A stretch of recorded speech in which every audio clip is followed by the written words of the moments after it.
Le 23 mai 2024 s'est tenu à Hollywood Park, Los Angeles, la dernière présentation des nouveautés liées à Canva, comme il l'avait déjà fait en octobre 2023 pour la fameuse présentation du studio Magic, qui avait marqué une intégration totale de l'intelligence artificielle au sein de Canva. Lors de cette dernière convention, de nombreuses annonces ont été effectuées. Si vous regardez la présentation, tout avait été organisé en grande pompe. Chaque membre de l'équipe de Canva revêtait un costume flashy digne des années 80 ou des candidats à l'Eurovision. Bref, tous ces gens-là ont mis le paquet pour nous présenter la dernière mouture du logiciel tant utilisé, j'entends par là le logiciel Canva. Et il est vrai qu'à l'issue de cette conférence, les invités en ont eu pour leur argent. Là, je parle au sens propre, car pour y assister, il fallait payer la modique somme de 175 $, alors que la réunion au format numérique était gratuite. Bref, tout ça pour vous dire que attendez-vous dans les prochaines semaines à une refonte totale de l'interface de Canva. J'ai vu quelques vidéos tournées, notamment américaines, sur des gens qui sont certifiés Canva et qui ont eu l'exclusivité de l'utilisation du logiciel. Donc, ce que je vais faire aujourd'hui, je ne vais pas vous montrer des choses qui ne sont pas encore actualisées sur le logiciel, mais toutefois, au niveau de certaines utilisations gérées par l'intelligence artificielle que vous avez l'habitude d'utiliser, vous allez voir que dans cette vidéo, et notamment au sein de 3 exemples très précis, Canva a commencé à distiller ces nouvelles pépites au sein de son logiciel, et c'est donc en quasi-exclusivité que je vais vous montrer aujourd'hui ce qu'il est déjà possible de faire avec cette remise à jour qui est véritablement très complète et qui promet de beaux jours à Canva ainsi qu'à ses utilisateurs. C'est Barthélémy. Pour ceux qui ne me connaissent pas, merci de cliquer sur le petit bouton de souscription pour m'aider au développement de cette chaîne. Quant à nous, on se retrouve sur l'interface de Canva pour découvrir ces nouvelles pépites.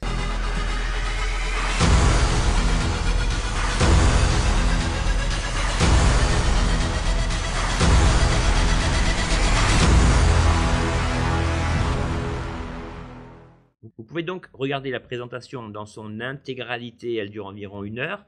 Et si vous préférez, vous pouvez également compulser le résumé très précis des différentes applications à venir et celles qui sont déjà actives, mais que vous n'avez sans doute pas remarquées. Donc ici, comme je le dis souvent, je ne fais jamais de vidéo sur des éléments que je n'ai pas testés. Logiquement, je n'ai pas pu tester ces derniers puisque ceux-ci ne sont pas encore en place. Ce que je peux vous dire dans des vidéos que j'ai regardées, c'est que Canva a épuré son interface. Lorsque vous allez être en phase créative, la barre latérale de gauche ici va se déplacer à droite et vous aurez la possibilité de masquer cette barre afin que tout votre espace de travail soit bien distillé, si vous voulez, sur votre écran. Les icônes vont être un petit peu modernisées, elles vont plus ressembler à du flat design. Et vous allez voir qu'au niveau du studio Magic, ce que je vais vous montrer aujourd'hui, et de certaines applications, il y a vraiment eu des progrès énormes réalisés dans la simplification de l'ensemble des outils. Ce que je vais vous montrer aujourd'hui, c'est un outil que vous connaissez déjà, un outil qui a été considérablement amélioré et qui va vous plaire, croyez-moi, une nouvelle fonctionnalité et une application Média Magique que vous connaissez déjà, mais qui a été perfectionnée. Donc c'est par elle que nous allons commencer, car pour moi, ce n'est pas la plus pertinente, donc on garde le meilleur pour la fin. Donc, ici, rien n'a pour l'instant changé au niveau de l'interface. Donc, ce qu'on va faire, c'est comme d'habitude, on va créer un document pour les réseaux sociaux, on va choisir publication, Instagram, peu importe. Et ici, donc dans vos applications,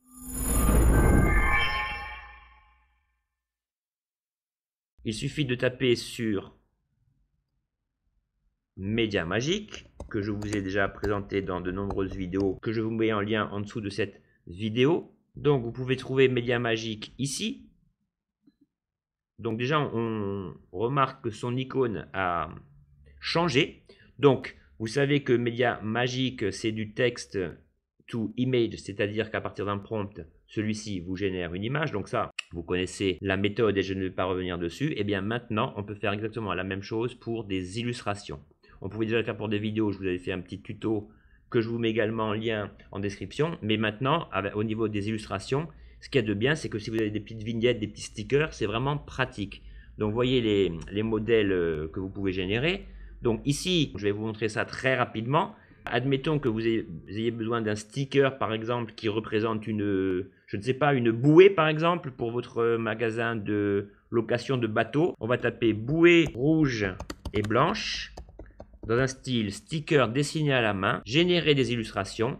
Normalement, Canva va vous proposer 4 occurrences de la même image, enfin de la même illustration générée. Bon là, il m'a créé un phare, il n'a pas trop compris ce que je voulais.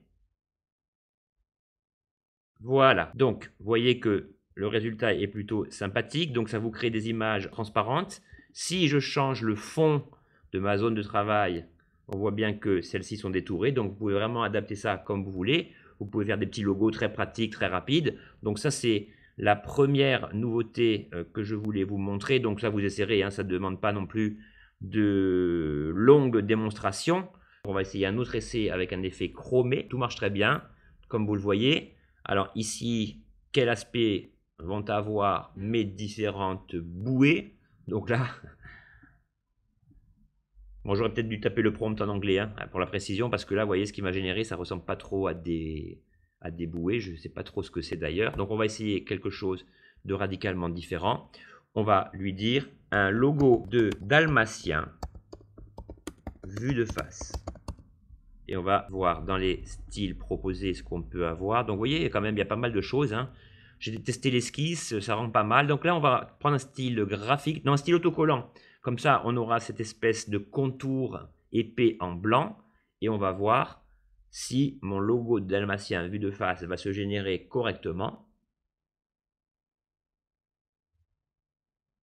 Donc c'est assez sympathique, hein, parce que ça vous évite en fait, si vous voulez un logo rapide, un truc vite fait pour un événement, une soirée, vous avez vraiment la possibilité de générer ça de manière très rigolote. Vous voyez, les logos sont plutôt sympas. Bon là, le défaut, c'est que les tâches se confondent un peu avec les yeux. Celui-ci est vraiment pas mal.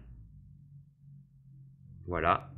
Donc là, si je mets le fond d'une autre couleur pour faire ressortir l'ensemble, on voit que c'est vraiment très sympa. Vous pouvez rajouter une ombre. Vous pouvez donc régénérer cela si ça ne vous convient pas. Si vous préférez quelque chose de différent, par exemple un logo géométrique, ben vous cliquez dessus et Canva, grâce à l'intelligence artificielle, va vous générer ça très rapidement. Donc là, on a vraiment affaire à du flat design, c'est-à-dire que ici, le chien, la tête du chien est présentée de vraiment... Enfin, là, le prompt a vraiment répondu à ce que je voulais. Le chien est vraiment de face, alors là, il était en 3/4. Donc, c'est rigolo, quoi. Ça peut vous faire des personnages vraiment bien fichus. Bon, celui-là est pas mal. Celui-ci, c'est pas mal si vous le mettez, par exemple, sur un fond complètement blanc. Bon, vous voyez que, voilà, Media Magic, donc, c'est développé. Vous pouvez faire la même chose avec des vidéos. Bon, ça existait déjà, donc je ne vous le montre pas une énième fois. Donc voilà pour la première nouveauté.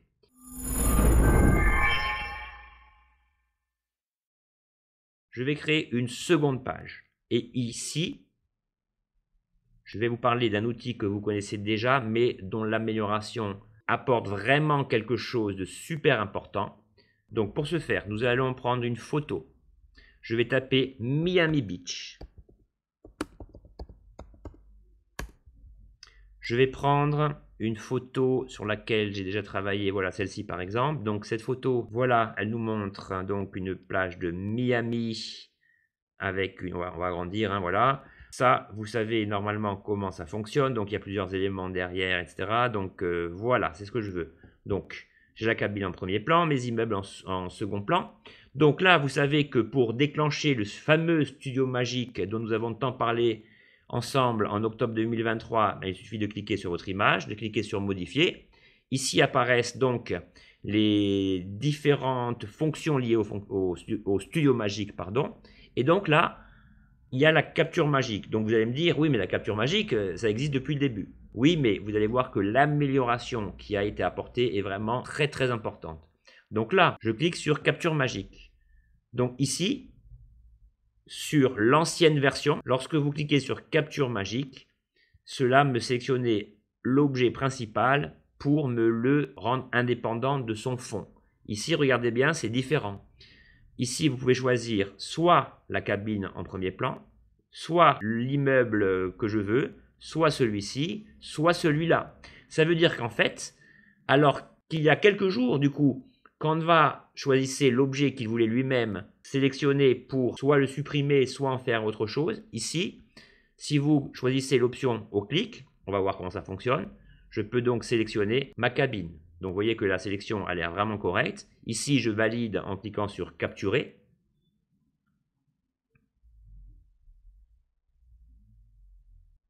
Bon, la génération est un peu lente, le temps que Canva assimile toutes les données à traiter. En plus, c'est un petit peu plus long. J'ai remarqué quand il y a, vous voyez là, dans les escaliers par exemple, il y a des interstices, des éléments qui font apparaître l'image de derrière. Donc ça joue aussi dans l'interprétation. Donc voilà ma cabine. Donc vous voyez qu'ici, c'est exactement comme avant. Sauf que si je veux le faire avec les objets de derrière, je peux désormais effectuer cela. Donc là où ça devient pertinent, on va prendre un autre exemple. On va mettre People. Alors, je vais prendre une image avec plusieurs personnes. On va prendre celle-ci, comme cela. Je vais l'agrandir. Bon, j'aurais peut-être dû choisir le format présentation. Alors, attendez, on va faire du meilleur travail. On va se rendre là. Voilà, donc là, je vais agrandir cette image. Bon, peu importe, le fond rouge.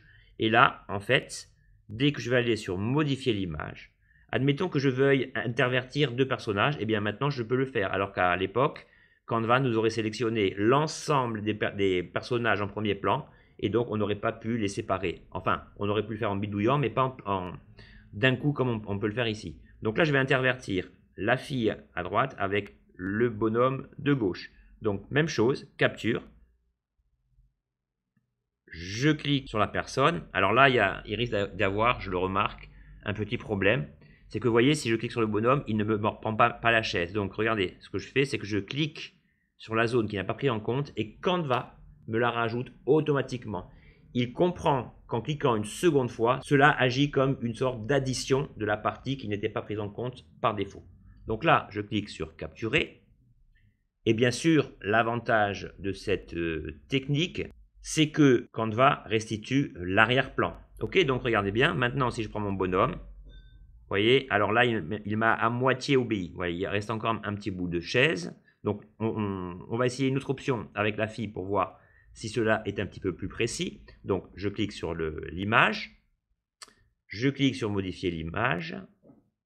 Je reviens sur ma capture magique. Et ici, on va faire un choix différent. Au lieu de choisir le clic, je vais choisir le pinceau. Là, ma taille de pinceau, on va la paramétrer comme ceci.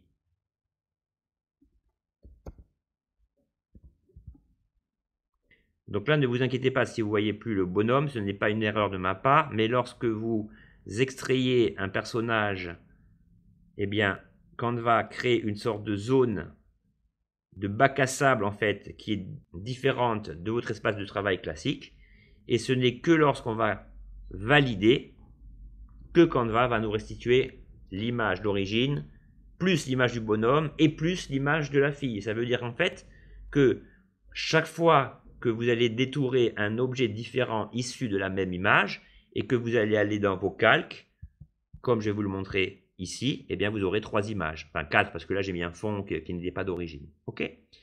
Donc je reviens là et là si je bouge, vous voyez que bon là ça a été un petit peu mieux pris en compte. Bon ça c'est pas un souci, hein, vous allez sur modifier l'image. Normalement la gomme magique elle devrait régler le problème. Je suis désolé, j'ai ma tête au milieu, mais je n'arrive pas à déplacer ma caméra, je ne sais pas pourquoi. Je vais gommer ça, je vais gommer ça. Voilà.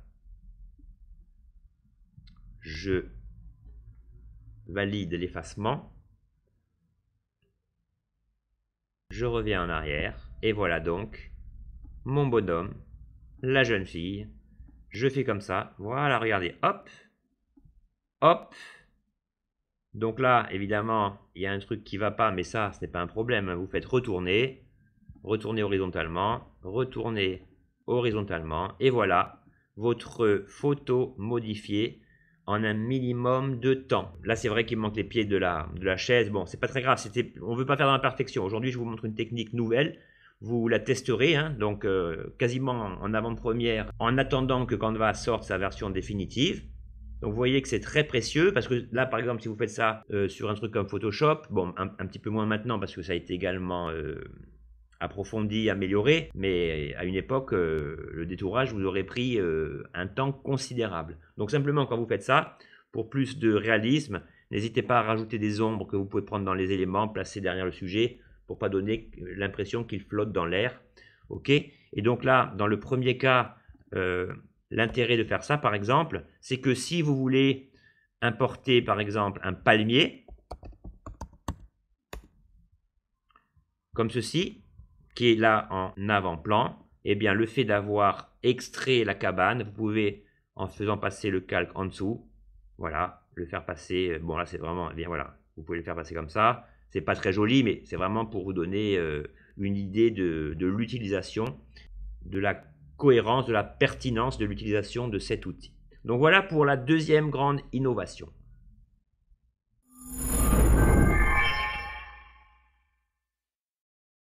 Pour la nouvelle fonctionnalité liée à l'intelligence artificielle, je vous ai généré deux photos. Donc sur cette photo, on voit une jeune fille sur son bureau. Imaginons que je vais rajouter un objet sur le bureau. Donc là, je vais rajouter un mug, par exemple. Donc je vais dans éléments, je vais dans mug. Évidemment, je vais choisir un mug qui est déjà détouré. On va voir celui-ci. On va prendre celui-ci. Voilà, il est bien. On va le réduire. OK. Donc là, je vais le poser à peu près là. Donc voilà, là, j'ai mon montage photo. Mais on est bien d'accord que lorsque vous effectuez un montage photo, et c'est là qu'au début, on voit les gens qui débutent en infographie, si vous ne faites pas en sorte que l'ensemble de vos couleurs soit harmonieuse, que les niveaux, donc l'équilibrage des noirs, des blancs, soit équilibré, on a l'impression en fait que votre objet n'est pas réel, qu'il a été posé ça comme un vulgaire collage qu'on ferait avec du papier, et on voit bien que là, il n'y a pas d'ombre. Donc on a vraiment le sentiment que l'objet flotte dans l'air. Donc là, pareil, j'en reviens à Photoshop. Donc là, normalement, ce qu'on fait, c'est ce qu'on appelle un calque de réglage, où on essaye d'harmoniser les niveaux, on essaye de désaturer, on essaye de s'occuper de la lumière, des contrastes, de la teinte, bon, beaucoup de choses. Comment faire ça sur Canva? Eh bien, pour l'instant, on ne pouvait pas. Si, on pouvait le faire manuellement en cliquant ici, modifier l'image, ajuster. Alors, soit vous choisissiez, ajuster automatiquement, soit voilà, vous choisissiez de le faire vous-même. Mais lorsque vous ne maîtrisez pas cette technique et que vous voulez aller vite, voilà la solution. Donc, je vais cliquer sur le mug et en maintenant sur la touche majuscule, je vais sélectionner la deuxième image. Et regardez bien, dès que mon clic va s'actionner et que je retourne dans modifier l'image, voilà ce qui apparaît. Bon, on voit bien un nouveau fusionné. Donc ça veut dire que lorsque je vais cliquer dessus, c'est ce qu'on va faire.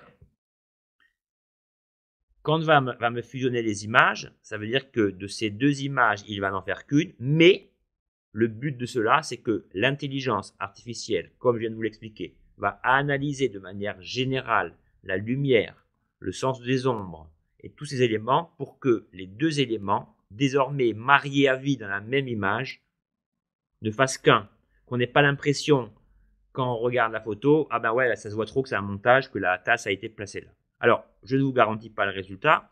J'ai fait plein de tests. Il y en a qui m'ont plu, d'autres moins. Bon, Canva va vous proposer plusieurs solutions, enfin plusieurs générations d'images. Vous choisirez celle qui vous convient le mieux. On teste.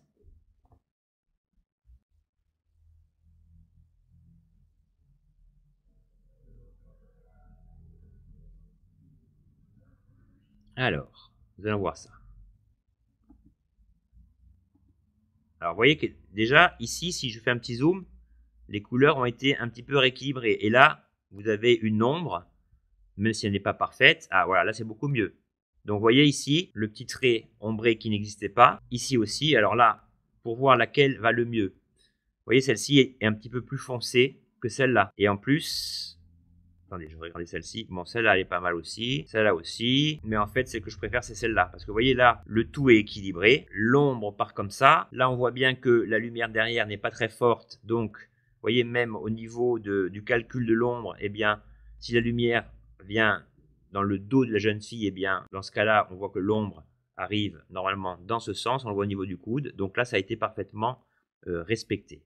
Donc après, si vous voulez retrouver votre tasse indépendamment de votre image, ben c'est cuit parce que là, du coup, tel que son nom l'indique, les deux images ont été fusionnées. Ok? Je vais vous montrer un deuxième exemple. Donc là, j'ai choisi cette photo de pré normand, etc.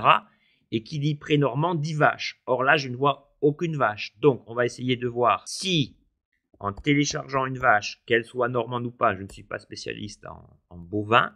Disons, on va prendre celle-ci. Voilà, elle est détourée. Donc là, ça fait un peu une pochette célèbre de Pink Floyd, Atom Earth Mother, pour les amateurs. Donc là, vous voyez que, bon, là, les couleurs sont assez bien équilibrées. En revanche, bon, même si le trucage, le montage ne se voit pas trop, on voit bien que là, il n'y a pas d'ombre, il n'y a rien. Alors, on va essayer, hein. Peut-être que, comme je vous dis, ça ne donnera rien. Tout dépend des photos. Donc là, je clique sur ma vache, je maintiens le Shift, clic, je vais dans modifier l'image, et là, fusionner. C'est vraiment tout ce que j'ai à faire. Je clique sur fusionner les images.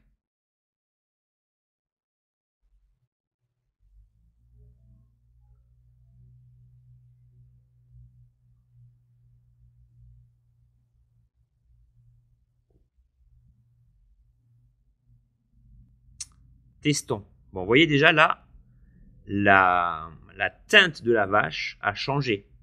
Si je retourne dans l'élément, on va reprendre exactement la même vache pour comparer. Vous voyez, ici, la peau de la vache était vraiment blanche. Alors qu'ici, Canva, en fusionnant les deux images, a bien a bien adapté, si vous voulez, la peau avec la lumière environnante, etc. On voit bien qu'ici, il y a des ombres, alors qu'avant, on avait l'impression que notre image flottait dans les airs. Du coup, j'ai validé, je ne peux plus vous montrer les autres occurrences. Bon, c'est pas grave, on va le faire vite fait. Donc, ça va nous servir à comparer. Donc, ici, je vais taper prairie. Je vais choisir une image avec des fleurs, voir si, justement, en fusionnant l'image, Canva va prendre en considération cet élément. Ici, je reviens sur ma vache, ou alors je vais prendre celle qui est là, copier-coller, voilà, et je vais la mettre ici. On va voir comment Canva va interpréter cela. Bon, là, on a vraiment l'impression qu'elle flotte au-dessus des fleurs, donc on va voir comment l'intelligence artificielle va interpréter cela. Peut-être, vous voyez, ici, si je zoome, on voit que cette patte est posée sur la fleur, donc ça ne fait pas du tout réaliste. On dirait que c'est un ballon en hélium qui flotte. On va voir. Donc, je sélectionne ma deuxième image, modifier l'image, fusionner les images, et on va voir à quel point cette fusion est pertinente ou pas, ou est limitée à un certain positionnement du sujet dans l'image, et selon l'environnement, tout peut changer. On va regarder. Donc là, déjà au niveau des couleurs, la vache a pris un petit coup de soleil. Bon, c'est vrai que, vous voyez, ici, la vache n'est pas tout à fait semblable. Mais vous voyez qu'ici, c'est ce que je vous disais, là, les fleurs passent devant. Donc là, tout en n'étant pas encore parfait, il y a un sacré progrès d'effectuer. On va regarder celle-ci. Donc là, on a vraiment l'impression que les pattes de la vache pénètrent les feuilles. Bon, sauf que là, la tête de la vache, ça ressemble un peu à une créature maléfique, donc c'est pas bon du tout. Voilà, celle-ci est vraiment pas mal, hein. Vous voyez que là, c'est vrai que on peut penser que cette fleur, elle est en train de l'écraser. Mais ici, voilà, le sentiment d'interpénétration du sujet par rapport à son environnement est vraiment pas mal. Bon, de toute manière, si ça ne vous plaît pas, on clique sur générer de nouveaux résultats. Donc là, j'ai ma vache d'origine que je retrouve ici, avant validation complète de la fusion. Voilà, ceci est pas mal. Celle-là est pas mal. Vous voyez là, on voit vraiment l'herbe qui a été mise en avant. Bon, c'est vrai que si je dois être tout à fait honnête, même si ici on a vraiment l'impression qu'il s'agit d'une photo d'origine en fait, hein, on a quand même l'impression que lors de la fusion, il y a une certaine perte de qualité globale de l'image. Bon, ça vous pouvez l'upscaler, etc. Mais c'est en tout cas, par rapport à la photo, ce que je constate. Ici, par exemple, on n'a pas l'impression que la photo ait subi une baisse de qualité, mais pourtant, au niveau des pixels, c'est pas encore parfait. Bon, voilà en tout cas les 3 outils que vous pouvez déjà utiliser, bon, évidemment dans la version payante de Canva. J'ai vu beaucoup d'autres choses ô combien intéressantes. Vous allez voir qu'au niveau des docs, au niveau des présentations, au niveau du montage vidéo. Vous allez pouvoir par exemple diviser une vidéo longue en highlights, c'est-à-dire en meilleurs moments. Vous allez pouvoir faire plein de choses vraiment intéressantes. Dès que cette nouvelle version sera pleinement fonctionnelle et que j'en connaîtrai tous les tenants et aboutissants, vous connaissez mon souci du détail et de la précision, je vous en ferai une vidéo complète. Mais je tenais quand même à vous fournir ces quelques petites innovations en exclu. Donc j'espère que vous en ferez bon usage et que cela vous plaira. Quant à moi, je vous souhaite un excellent week-end en attendant d'autres aventures autour de Canva, de l'intelligence artificielle ou de Photoshop. Ciao!